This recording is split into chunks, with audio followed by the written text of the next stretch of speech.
Welcome to Keep the Faith Ministry News. My name is Sabrina Peterson, and I'm filling in for Pastor Mayer while he's on medical leave. I come from a family filled with public school teachers. From an early age, I saw that teachers rarely only taught students. They served the school in any way they could, often in ways above and beyond their pay grade. Peter Vlaming was no different. He taught French at West Point High School in Virginia for 7 years.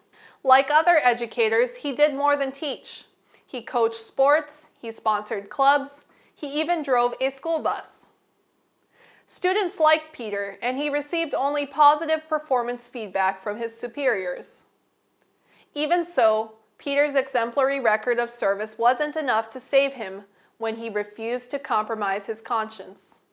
One of Peter's female students decided to start identifying as a boy and to adopt a masculine name. In Peter's French class, he allows students to choose a French name. This female student wanted to adopt a masculine name there too.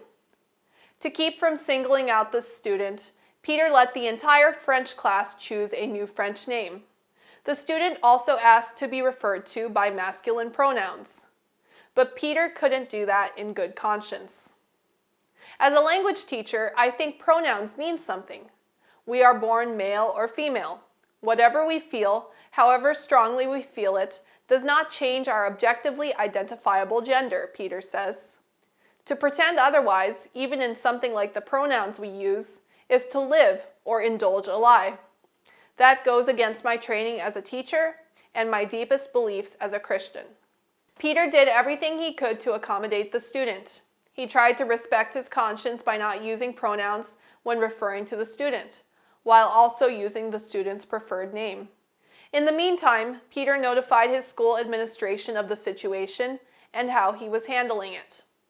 After explaining his religious beliefs, the assistant principal told Peter that his personal religious beliefs end at the school door. The compromise worked until one class activity.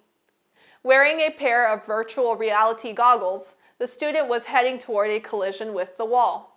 Peter yelled, "Don't let her hit the wall." Peter reported the incident to his school administrators. By the end of the day, officials placed him on administrative leave.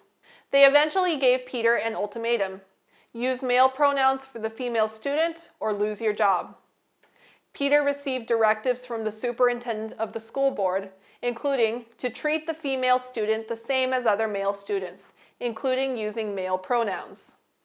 Note the use of "other" in the superintendent's directive. School officials accepted as fact that the female student was male. Peter's respectful compromise was no longer enough. He refused to violate his conscience, and it cost him his job. Later that same year, the school board voted unanimously to fire Peter. As the complaint Alliance Defending Freedom filed on Peter's behalf emphasizes, how to respond to individuals with gender dysphoria or who identify as transgender is a matter of national and local public debate and concern.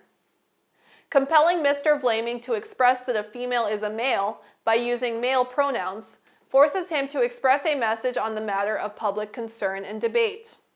Peter and his family have suffered since his firing. He has applied for and been turned down for multiple teaching positions. Other school districts have even told him that he cannot be considered for employment because he was fired by the school board. Unfortunately, Peter is not the only teacher facing the consequences of gender identity ideology in education. ADF represents a former University of Louisville professor demoted and then fired for expressing his views on the treatment of youth experiencing gender dysphoria during a Heritage Foundation panel discussion. ADF also represents a Shawnee State philosophy professor who has been disciplined for refusing to refer to a male student as a woman. Peter, as well as these other professors, are only asking for the right to peacefully and respectfully live consistently with their beliefs.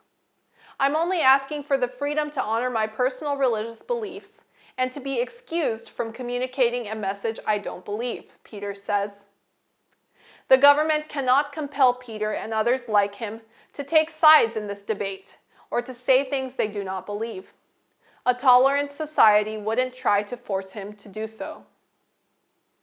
Woe unto them that call evil good and good evil, that put darkness for light and light for darkness, that put bitter for sweet and sweet for bitter. Isaiah 5:20. This is Keep the Faith Ministry News. Thank you for watching.